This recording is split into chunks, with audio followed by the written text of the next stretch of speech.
Hi friends, continue mini vlog అండి. కరివేపాకు తెచ్చాను. కరివేపాకు కూడా అందులోకి పక్కన పెట్టి అందులో టీ అయితే పెట్టుకున్నాను. టీ మరిగేలోపు కరివేపాకు అంతా తీసేసి డబ్బాలైతే డబ్బాలో వేసాను. అందులోకి టీ అయితే మరిగిపోయింది. టీ వడపెట్టుకొని టీ అయితే తాగేస్తున్నాను. కొంచెం ఇంజిన్‌లోకి కొంచెం టీ అయితే వెయ్యాలండి. తర్వాత కొంచెం ఇడ్లీ రుబ్బుండే ఆ రోజు కొంచెం 2 భాగాల కింద చేసి ఇడ్లీ రుబ్బు ఫ్రిడ్జ్‌లో పెట్టేసాను. ఉప్పేస్తే తొందరగా పులిసిపోద్దని ఉప్పేయకుండా పెట్టేసుకుంటానండి. రెండో దాంట్లో అందులోకి ఉప్పేసేసి పక్కన పెట్టేసాను. అంతలోకి టీ అయితే తాగేస్తున్నాను.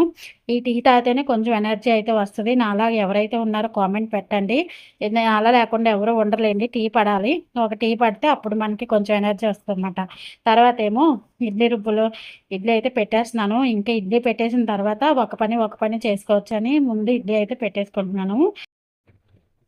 ఇడ్లీ పెట్టేసుకొని ఇంకా కుక్కర్‌లో అయితే పెట్టేసానండి.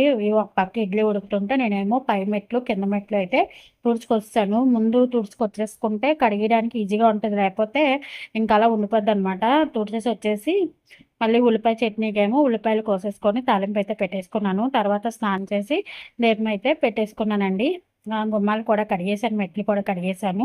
తర్వాత చట్నీ రుబ్బేసి తాలింపయితే పెట్టేసాను. తర్వాత స్నానం చేశాను కదా! ఇంక తలస్నానమే చేసేసానండి. ఎందుకంటే ఇంకా రేపటికి కొన్ని కొన్ని తయారు చేసేసుకుందామని అయితే తలస్నానం అయితే చేసేసాను. చింతపండు మొగ్గు కోసం చింతపండు నానబెట్టానండి.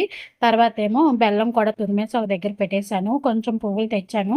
అయేమో ఫ్రిడ్జ్‌లో పెట్టేసుకున్నాను మల్లెపూలు పెట్టుకోవడానికి. రేపు మళ్ళీ చీరలు ఎత్తుక్కోవడానికి పెద్ద పని కాబట్టి చీరలు కూడా ఏమి కట్టుకోవాలో 2 సెలెక్ట్ చేసి అయితే పక్కన పెట్టేసుకున్నాను. తర్వాత పీటలకి పసుపు రాసి బొట్లయితే పెట్టేసుకున్నానండి. కుంకుమ బొట్లు, తెల్ల బొట్లు కూడా పెట్టేసుకొని పద్మ ముగ్గయితే వేసేసుకున్నాను పీటల మీద.